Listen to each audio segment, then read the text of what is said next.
સુરતમાં commercial property વેચાણના નામે કરોડો રૂપિયાની છેતરપિંડીનો ગુનો અડાજણ પોલીસમાં નોંધાયા બાદ ક્રાઇમ બ્રાન્ચની ઇકોસેલની ટીમે તપાસ હાથ ધરી ઠગ બિલ્ડરને ઝડપી પાડી સળિયા પાછળ ધકેલી દીધો હતો।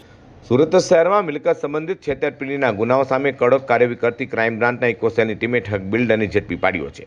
વાત એમ છે કે આરોપી બિલ્ડર પિંકેશ પટેલે ફરિયાદી અને તેમના પરિવારજનોને પૂર્ણાગામ વિસ્તારમાં આવેલા ક્રિએશન પ્લાઝાની દુકાનો નંબર 111 અને 112 સહિત અન્ય કોમર્શિયલ પ્રોપર્ટી વેચાણ આપવાનું કહી અલગ અલગ કન્સ્ટ્રક્શન સાઇટ પર લઈ જઈ વિશ્વાસમાં લીધા હતા।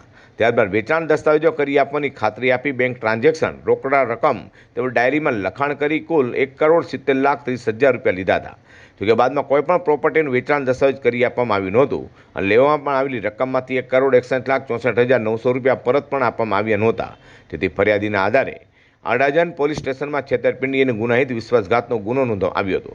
જે ફરિયાદ લઈને Surat police commissioner Anupamsinh Gehlot, additional police commissioner crime doctor Karanraj Vaghela અને ઇકોસેલના અધિકારીઓના માર્ગદર્શન હેઠળ જુદી જુદી ટીમો બનાવી તપાસ હાથ ધરી હતી।